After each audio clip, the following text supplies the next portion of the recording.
Hello everyone, myself Prachi Upadhyay and I welcome you all to Study Pyrexia. So today we are going to learn about part 2 of the Constitution. So the part 2 of the Constitution deals with citizenship. So what do you mean by citizenship? So first we will learn about what is citizen. So citizens are those who enjoy all the political and civil rights, and citizenship refer to have all these rights. So all the articles from article 5 to 11 comes under part 2 of the Constitution, and all these articles deals with citizenship. So let us take a look at all these articles from above.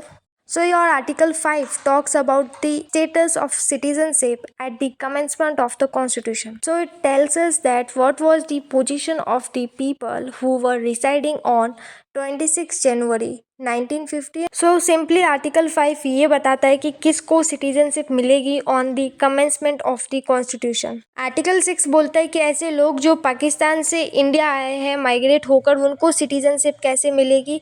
So article 7 बताता है कि उन लोगों को citizenship कैसे मिलेगी जो India से पाकिस्तान गए, फिर पाकिस्तान से वापस इंडिया आए और इंडिया आकर सेटल हो गए। आर्टिकल 8 बात करता है citizenship to person of Indian origin. PIO वो होते हैं जो दूसरे देशों में रहते हैं और इंडियन ओरिजिन के होते हैं, तो उनको सिटीजनशिप कैसे मिलेगी आर्टिकल 8 बताता है। आर्टिकल 9 बताता है कि अगर आप इंडिया के नागरिक हो तो आपके पास एक ही सिटीजनशिप होनी चाहिए।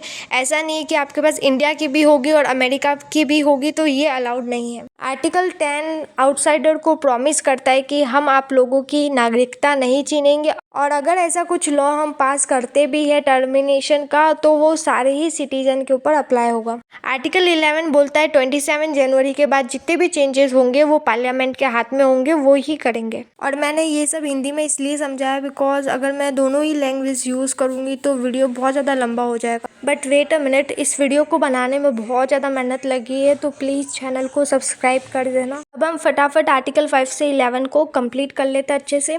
आर्टिकल 5 क्या बोलता है आपका कि कोई भी पर्सन जिसके पास इंडिया की डोमिसाइल है उसको सिटीजनशिप मिलेगी, बट उसको 3 कंडीशंस को फुलफिल करना होगा। बाय द वे डोमिसाइल क्या होता है पहले वो जान लेते हैं। डोमिसाइल क्या होता है कि कोई भी एक जगह जहाँ पर आप रिसाइड कर रहे हो और आपका इंटेंशन क्या है कि यहाँ पर आपको क्या बनाना है, एक परमानेंट होम बनाना है। जब लोगों के पास सिटीजनशिप हुआ नहीं करती थी before the commencement of the constitution, तो उनके पास डोमिसाइल होती थी इंडिया की। बट जब सिटीजनशिप अमेंडमेंट एक्ट 1955 आया, उसके बाद जो है इंडिया के जो लोग हैं उनको सिटीजनशिप मिलने लगी, और फिर वो जो डोमिसाइल है वो कंट्री से किसको ट्रांसफ़र कर दी गई, स्टेट्स को। अब वो कंडीशंस देख लेते हैं। तो पहली कंडीशन है कि वो जो पर्सन है वो इंडिया में बॉर्न हुआ हो तो उसको सिटीजनशिप मिल जाएगी, या फिर बॉर्न भी नहीं हुआ तो उसके जो पेरेंट्स हैं, मदर या फादर, दोनों में से कोई भी अगर इंडिया में बॉर्न हुआ है तो उसको सिटीजनशिप मिल जाएगी। और ये भी नहीं है तो अगर वो इंडिया में एक रेसिडेंट की तरह रह रहा है 5 साल से before the commencement of the constitution, तो उसको सिटीजनशिप मिल जाएगी। आर्टिकल 6 बोलता है कोई भी पर्सन पाकिस्तान से इंडिया आया है 19 जुलाई 1948 से पहले या फिर बाद में, तो उनको सिटीजनशिप कैसे मिलेगी। अब हम बात करते हैं कि यही डेट क्यों फिक्स की है, बिकॉज इस दिन पे परमिट सिस्टम लागू हो गया था दोनों कंट्रीज़ के बीच में। अब हम बात करते हैं ऐसे लोगों की जो 19 जुलाई 1948 से पहले आए थे, तो उनको सिटीजनशिप कैसे मिलेगी। तो कंडीशंस क्या है। पहली कंडीशन तो ये है कि वो पर्सन या फिर उसके जो मदर या फादर है या फिर उसके ग्रैंड मदर या ग्रैंडफादर, इनमें से कोई भी एक इंडिया में बॉर्न हुआ है तो उसको सिटीजनशिप मिल जाएगी। और या फिर वो ऑर्डिनरी रेसिडेंट होना चाहिए इंडिया का since the date of migration. अगर कोई पर्सन 19 जुलाई 1948 के बाद में आया है तो क्या कंडीशंस के ऊपर इनको सिटीजनशिप मिलेगी। पहला तो है कि ये या फिर उसके पेरेंट्स या ग्रैंड पेरेंट्स इंडिया में बॉर्न हुए हो। सेकेंड कंडीशन है रजिस्ट्रेशन से पहले 6 महीने तक वो इंडिया में रिसाइड कर रहा हो तो उसको मिल जाएगी सिटीजनशिप। आर्टिकल 7 बोलता है कि कोई भी पर्सन इंडिया से पाकिस्तान गया है 1 मार्च 1947 के बाद और वापस से इंडिया आ गया है तो उसको सिटीजनशिप कैसे मिलेगी।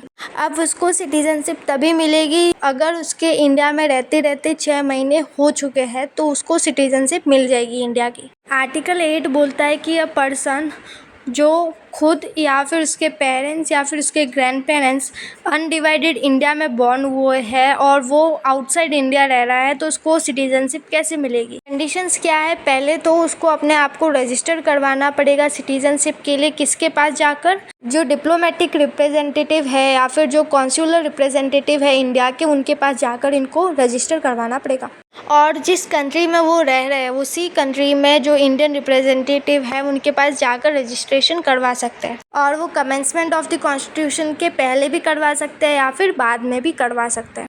आर्टिकल 9 बोलता है कि कोई भी पर्सन इंडिया का सिटीज़न नहीं हो सकता अगर उसके पास डुअल सिटीजनशिप मिलती है तो। मतलब अगर आपको इंडिया की सिटीजनशिप चाहिए तो आपको सिर्फ इंडिया का ही सिटीज़न बन के रहना होगा, आप दो कंट्री के सिटीज़न बन के नहीं रह सकते।